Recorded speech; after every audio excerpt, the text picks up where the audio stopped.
Makanya di dalam Islam itu kan dikatakan ala inna fil jasadi mudghah idza salahat salaha sa'irul jasad wa idza fasadat fasada sa'irul jasad. Di dalam diri manusia itu ada segumpal darah. Kalau segumpal darah ini baik, seluruh jasadnya akan baik. Kalau segumpal darah ini buruk, seluruh jasadnya akan buruk. Allah menghilangkan. Apa itu? Itu adalah perlu nilai-nilai akhlak yang tinggi. Sebenarnya polisi sudah mengarahkan itu.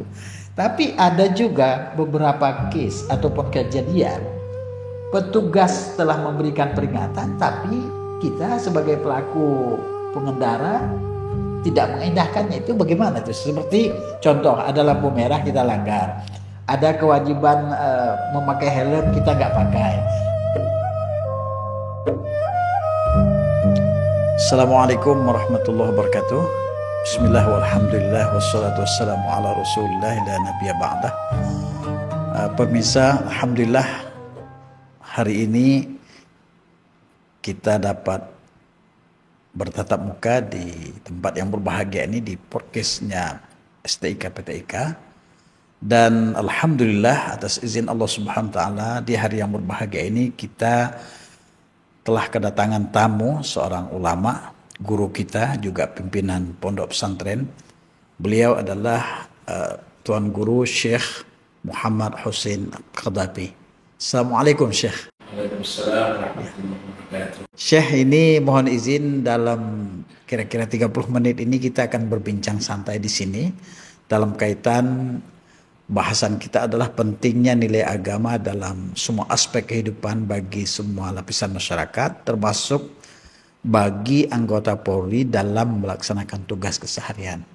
Jadi begini Syekh, kita bicara tentang polisi. Polisi ini kan sebenarnya dia adalah bagian dari kita juga. Mereka adalah masyarakat yang diberi tugas khusus oleh negara. Maka benarlah bahwa polisi itu dari masyarakat untuk masyarakat. Tetapi dalam kaitan penterjemahan terhadap nilai-nilai agama, sebenarnya saya ingin menggali lebih dari Syekh itu. Pertama itu, apa itu agama Syekh? Mari Syekh. Bismillahirrahmanirrahim. Nahmaduhu wa nusalli ala rasulil karim, amma ba'du. Izin Bapak Kiai untuk bikin, insyaallah Allah SWT pertemukan kita di tempat yang mulia ini. Alhamdulillah. Alhamdulillah. Dan insya Allah semua kita sepakat bahwa agama itu sesuatu yang sangat penting yang harus dimiliki oleh setiap manusia. Karena hakikatnya agama itu adalah fitrahnya manusia. Manusia akan selamat ketika mereka ada di dalam agama. Begitu juga sebaliknya, manusia akan celaka ketika manusia itu jauh daripada agama. Wa man a'rada 'an dzikri fa inna lahu ma'isyatan dhanka wa nahsyuruhu yaumal qiyamati a'ma. Siapa yang lari dari peringatan itu, kata Allah, atau artinya adalah siapa yang jauh daripada agama, maka di dunia dia tidak akan mendapatkan kebahagiaan, dan di akhirat nanti Allah akan butakan. Jadi agama ini sesuatu pokok yang harus dimiliki oleh setiap orang, siapapun dia, kaya atau miskin, pejabat atau rakyat, orang Arab atau raja, orang desa atau orang kota, siapapun dia harus mengamalkan agama untuk kebahagiaan dia dunia dan akhirat. Baik Syekh, tadi Syekh ada berkata dalam muqaddimah tadi bahwa agama itu adalah fitrah. Nah sekarang kata-kata fitrah ini kan kalau kita rujuk dari Al-Quran Karim kan ada kalimat fitratullahi allati fataran nas 'alaiha. Apakah ini maksud kalimat fitrah Syekh tadi atau gimana maksudnya? Iya, benar. Allah Subhanahu wa taala perintahkan kepada kita, fa'atim wajhaka lid-dini hanifah. Arahkan wajah kamu menghadap kepada agama yang lurus. Jadi setiap orang, siapapun dia, dari mana asalnya, supaya dia menemukan kebahagiaan dunia dan akhirat, dia harus hadapkan dirinya kepada agama yang lurus. Karena hakikatnya fitrah manusia itu ada di dalam agama. Seperti fitrahnya ikan ada di dalam air. Ketika si ikan itu berada di luar air, walaupun dia berada di tempat yang indah, ada berlian, ada permata, tapi tidak ada air, maka ikan itu tidak akan menemukan kebahagiaan karena dia keluar dari fitrah. Begitu juga manusia hakikatnya. Siapapun dia, apapun yang dia miliki, kalau dia keluar daripada agama, dia tidak akan pernah mendapatkan kebahagiaan. Jadi kalau kita buat sebuah kuesioner atau pertanyaan, untuk siapa agama diturunkan kira-kira? Apa jawaban Syekh dalam hal ini? Agama itu diturunkan oleh Allah Subhanahu wa Ta'ala untuk semua manusia. Dan hakikatnya manusia itu berada di muka bumi ini untuk mengamalkan agama. Maka Allah tegaskan dalam Al-Quran, wa ma khalaqtul jinna wal insa illa liya'budun. Aku tidak ciptakan jin dan manusia kecuali untuk beribadah, mengamalkan agama. Itu maksud tujuan yang sebenarnya. Maka di dalam sebuah hadis qudsi Allah Subhanahu wa Ta'ala juga berfirman, "Khalaqtuka li'ibadati fala tal'ab." Wahai manusia, aku ciptakan kamu untuk menyembah aku, untuk ibadah kepada aku, untuk mengamalkan agama. Maka sungguh-sungguhlah kamu dalam beramal. Seriuslah kamu dalam menjalani kehidupan sesuai dengan ridho aku. Jadi Allah Subhanahu wa Ta'ala tegaskan kepada kita supaya kita ini sungguh-sungguh mengamalkan agama dalam kehidupan kita. Dan atas maksud itu pula Allah Subhanahu wa Ta'ala mendatangkan para nabi dan para rasul. Secara bergantian nabi dan rasul didatangkan oleh Allah.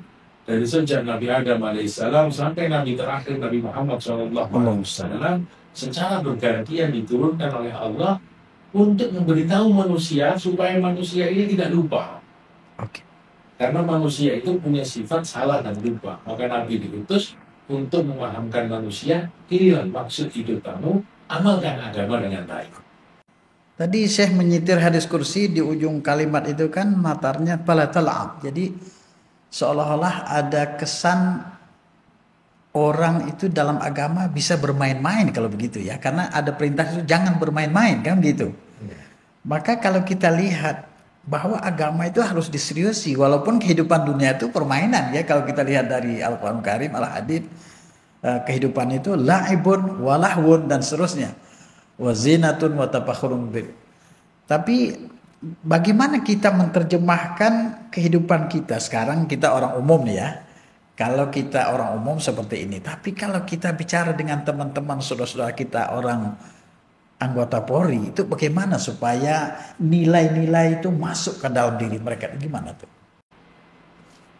Jadi agama itu sebenarnya bukan sesuatu yang sulit seperti yang dibayangkan oleh manusia. Bukan momok yang menakutkan, yang menyeramkan. Tidak. Ad-dinu yusr. Agama itu mudah. Kenapa dikatakan mudah?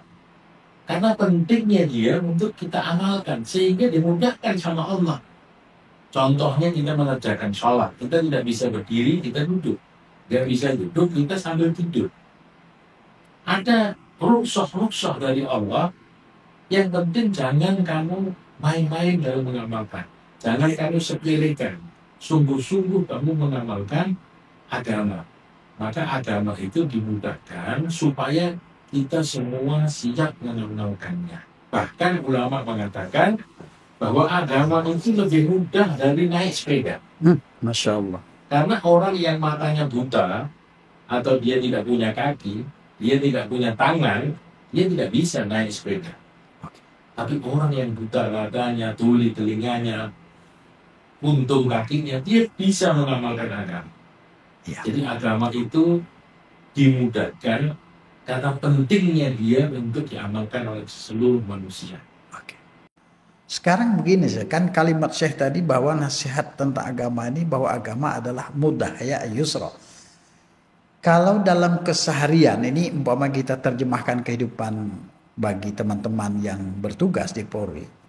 Sekiranya kita berurusan, ini kan kita ini sebenarnya seluruh rakyat itu kan hari-hari berurusan dengan polisi sebenarnya dalam keseharian ya. Itu tidak bisa kita menutup mata. Karena bagaimanapun sesuai undang-undang yang diamanatkan oleh negara, polisi itu kan salah satunya tugas pokok mereka kan membuat keamanan, menjaga keamanan dalam negeri, kemudian menciptakan kondusivitas di dalam negeri dan seterusnya. Termasuk juga tugas mereka itu kan menyelidiki dan menyidik orang-orang yang berbuat kesalahan itu. Dan urusan-urusan kita keseharian itu seperti kita di jalan, ada urusan SIM, laporan kehilangan itu kan dengan mereka. Berarti kalau kita lihat dari hadis tadi yang saya sitir itu, apabila teman-teman di lapangan itu memudahkan urusan orang, berarti itu termasuk nilai agama itu gimana sih? Jadi begini, yang paling penting dilakukan oleh setiap orang supaya dia mendapatkan pahala dari setiap gerakan yang dia lakukan adalah mengikuti ajaran Nabi Muhammad SAW. Nabi juga seorang pejabat, Nabi juga seorang pemimpin, Nabi juga seorang suami, Nabi juga seorang bapak, Nabi juga kepala rumah tangga, Nabi juga bermasyarakat. Dan Nabi SAW mencontohkan kepada kita sebagai umatnya ini bagaimana cara mengambil keputusan-keputusan ketika seseorang itu menghadapi sesuatu. Ketika dia menghadapi masalah dalam rumah tangganya, keputusannya bagaimana? Ada dalam contoh Nabi. Ketika dia mengambil keputusan saat dia melihat masyarakat yang berseteru atau bertengkar, ada contohnya dari Nabi SAW.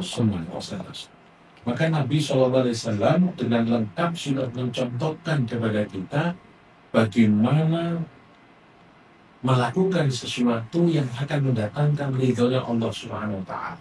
Bahkan seorang polisi, subhanallah, Allah Subhanahu wa Ta'ala berikan kepada mereka itu kelebihan-kelebihan yang tidak dimiliki oleh orang lain.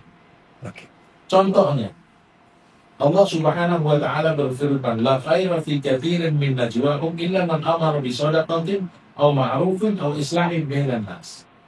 Bisa jadi bisikan-bisikan manusia, perkataan-perkataan manusia itu mengandung dosa atau salah. Kecuali perkataan yang ada 3 unsur tadi. Menyuruh orang bersedekah, menyuruh orang berbuat baik, dan mendamaikan orang yang berselisih. Mendamaikan orang yang berselisih ini sangat dimiliki oleh anggota Polri. Ketika dia melihat seseorang mengadukan permasalahannya, pertama kali memberikan nasihat kepada orang tersebut. Ketika masalah tersebut bisa didamaikan dengan baik dan kedua belah pihak menerima, maka si anggota Polri itu akan mendapatkan pahala yang besar dari Allah Subhanahu wa Ta'ala. Karena dia telah berhasil mendamaikan 2 orang yang bermusuhan. Jadi kalau begitu Syekh, bahwa dalam dinas keseharian itu anggota yang benar-benar mengikuti prosedur itu termasuk langsung beribadah kepada Allah ya, kalau kita lihat ya saya uraian tadi. Benar. Ya. Jadi gini, sekarang agama ini kan total, seharusnya secara total diikuti oleh manusia secara holistik ya, secara keseluruhan. Berarti keseluruhan nilai agama ini apakah seperti apa rujukan kita untuk supaya zahirnya agama tiap orang itu secara keseluruhan? Baik. Jadi sebenarnya seperti yang saya katakan tadi, bahwa agama ini diturunkan oleh Allah bukan untuk membuat kita susah. Makanya Allah Subhanahu wa Ta'ala firmankan, al-yawma akmaltu lakum dinakum wa atmamtu 'alaikum ni'mati wa raditu lakumul Islam madina. Datangnya agama kepada manusia itu adalah kesempurnaan nikmat yang Allah hadiahkan untuk kita. Ma anzalna 'alaikal Qur'ana litashqa. Aku tidak pernah menurunkan Al-Quran untuk membuat kamu susah. Jadi kalau hari ini kita merasa terbebani dengan agama, mungkin ada salah pada diri kita. Mungkin hati kita perlu kita bersihkan lagi. Sehingga kita senang mengamalkan agama, cinta dengan amalan-amalan agama. Karena hakikatnya ini hadiah dari Allah. Bukan sesuatu yang menyusahkan kita. Oleh karena itu, salah seorang sahabat Nabi yang terkenal, Abdurrahman bin Auf radhiyallahu anhu, Beliau pernah mengatakan dalam kaulnya, wallahi inna wajadna al-khairal khairi fil qurbi. Demi Allah, aku mendapati kenikmatan di atas kenikmatan ketika aku bersusah-susah mengamalkan agama. Mungkin orang lain melihat dia repot, sulit, banyak waktunya yang terambil ketika dia mengerjakan ibadah, tapi ternyata tidak. Kenapa? Karena dia pribadi merasakan kenikmatan yang tidak dirasakan oleh orang lain. Al-hayatu fi dhilalil Qur'an ni'matun la yadumuha illa man taqaha. Kehidupan di bawah naungan agama, naungan Al-Quran adalah nikmat yang luar biasa. Dan kenikmatan itu tidak bisa dirasakan kecuali orang yang pernah merasakan. Jadi sekali lagi, agama itu mudah dikerjakan dan bisa dikerjakan oleh siapa saja. Jadi memudahkan orang dalam sebuah urusan termasuk nilai agama kalau gitu ya, Syekh. Iya, Iya. benar. Jadi begini, Syekh, ini kan dalam rangka kita semangat reformasi polisi. Jadi kepolisian negara Republik Indonesia itu kan memang sudah lama ya dibentuk. Tapi sekarang polisi itu kan sudah berbenah diri. Kita tetap wajib hormat itu. Karena reformasi itu mengarahkan polisi itu semakin dekat dengan masyarakat. Bahkan polisi itu disebut sebagai sahabatnya masyarakat. Nah ini begini, bagaimana cara anggota kita, sahabat-sahabat kita, anggota Polri itu mengaplikasikan nilai-nilai agama dalam keseharian, dalam tugas mereka tuh. Menurut saya itu apa tuh? Baik. Ketika kita melihat bagaimana tugas-tugas anggota Polri yang terjun di tengah-tengah masyarakat, maka ini merupakan satu kebanggaan dan kebaikan dan sesuatu yang terpuji ketika mereka membaur di tengah-tengah masyarakat. Apalagi ketika anggota Polri yang terjun ke masyarakat ini datang ke masyarakat dengan membawa akhlak yang mulia. Maka akhlak yang mulia ini akan menjadi bunga, akan menjadi contoh bagi masyarakat. Sehingga masyarakat yang ditemui oleh seseorang yang berakhlak mulia tadi akan tersentuh hatinya. Kita lihat bagaimana ketika Nabi SAW didatangkan oleh Allah di tengah-tengah masyarakat Makkah yang saat itu moral mereka betul-betul jatuh, bejat, kasar. Yudfinuna banatahum, mereka suka menguburkan anak wanitanya. Wa yakuluna al-maita wa riba, makan bangkai, makan riba. Wa taqataluna fima bainahum, mereka suka membunuh satu dengan yang lain. Jadi kerusakan masyarakat Makkah pada saat itu sudah betul-betul sampai pada puncaknya. Dalam kondisi seperti itu, Allah Subhanahu wa Ta'ala datangkan satu manusia mulia, Nabi Muhammad SAW. Yang dibawa oleh Nabi apa? Yang dibawa oleh Nabi akhlak yang mulia. Innama bu'istu li'utammima makarimal akhlak. Aku diutus untuk menyempurnakan akhlak manusia. Maka Nabi ini datang berkumpul dengan masyarakat, bertemu dengan manusia, membaur dengan orang-orang dengan akhlak yang mulia. Maka akhlak yang mulia ini tertularlah kepada orang-orang tersebut, masuk ke dalam hati sanubari mereka, sehingga tidak perlu waktu lama.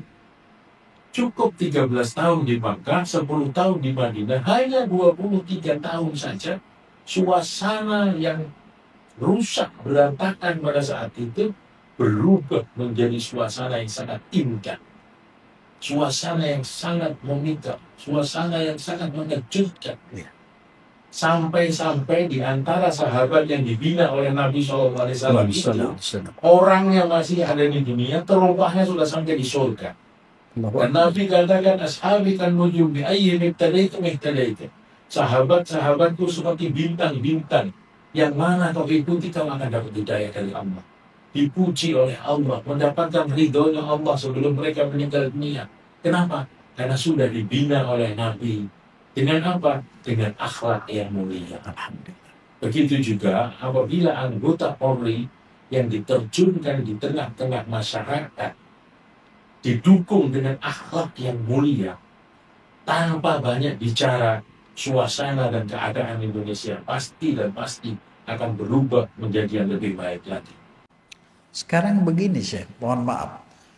Kita lihat kan uraian Syekh tadi tentang bagaimana Nabi SAW itu diutuskan untuk memperbaiki kondisi. Jelasnya yang utamanya itu bagaimana kehidupan akhlakiyah ya.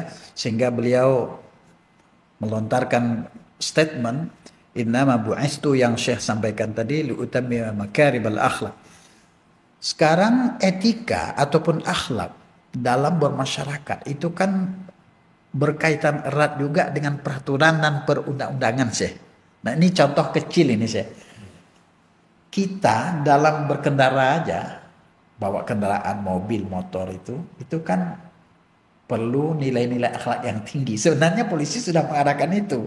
Tapi ada juga beberapa case ataupun kejadian petugas telah memberikan peringatan tapi kita sebagai pelaku pengendara tidak mengindahkannya. Itu bagaimana itu? Seperti contoh ada lampu merah kita langgar. Ada kewajiban memakai helm kita nggak pakai. Ada kewajiban untuk menggunakan license seperti SIM itu kita tidak lulus uji. Itu bagaimana pandangan Syekh seperti itu? Makanya di dalam Islam itu kan dikatakan ala inna fil jasadi mudghah idza salahat salaha sa'irul jasad wa idza fasada fasada sa'irul jasad.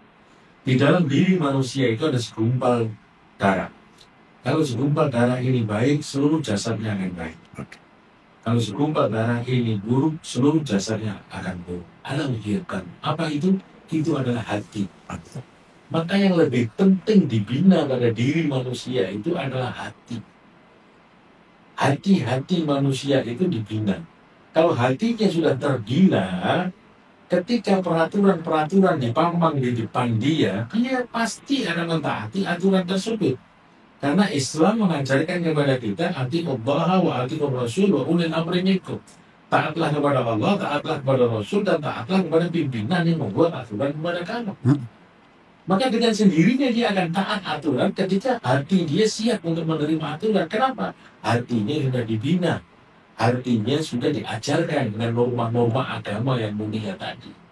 Maka sangat baik sekali kita memberikan pembinaan kepada siapa saja.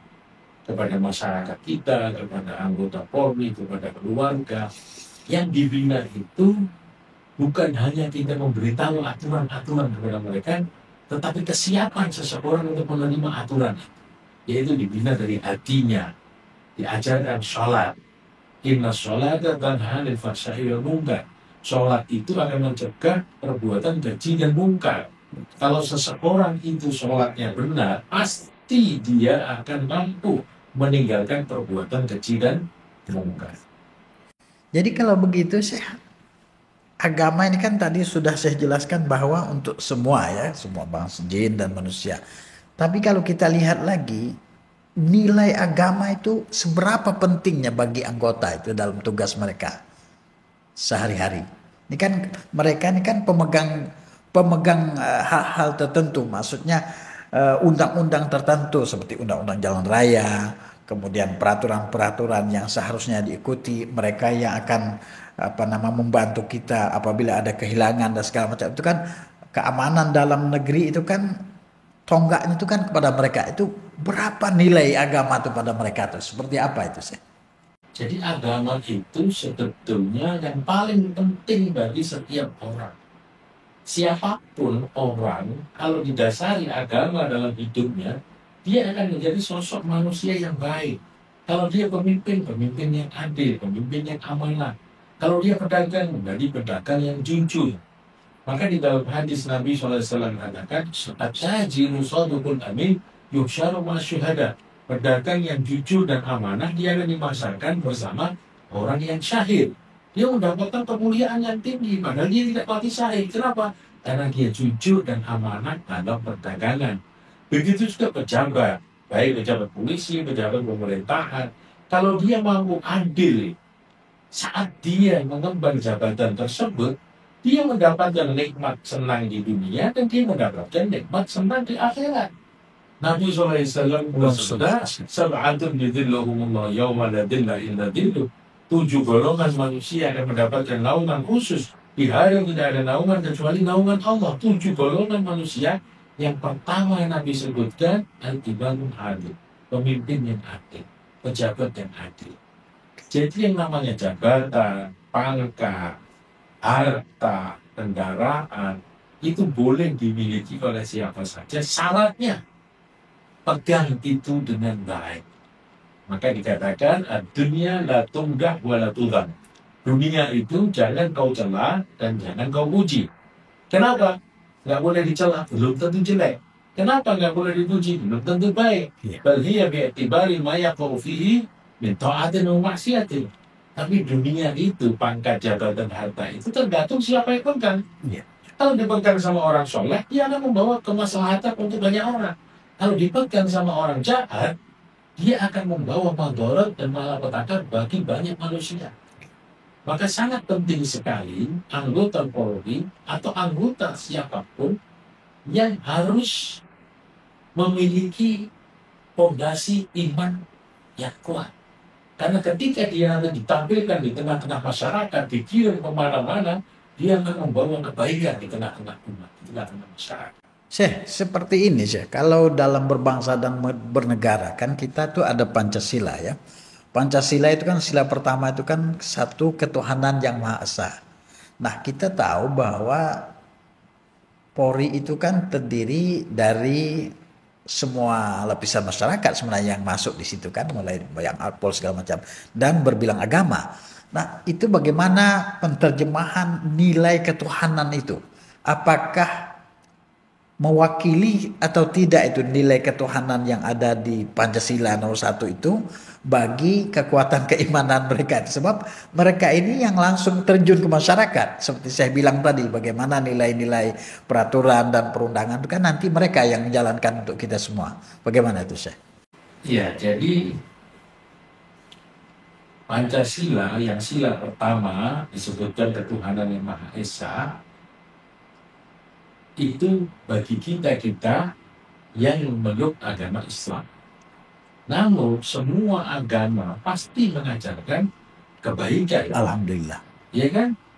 Agama apapun dia mengajarkan keadilan, mengajarkan amanah, mengajarkan kedamaian, mengajarkan kasih sayang, Alhamdulillah, tolong menolong, iya, cinta mencintai.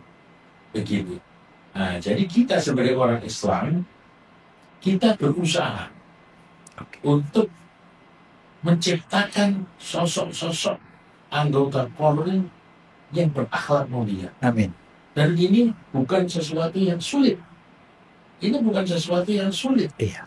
Ini sesuatu yang mudah. Dari mana? Karena sudah ada contohnya. Bagaimana kerasnya orang Arab, bagaimana kasarnya orang Arab. Ketika Nabi datang membawa kebaikan, maka kebaikan itu diterima di tengah-tengah. Alhamdulillah.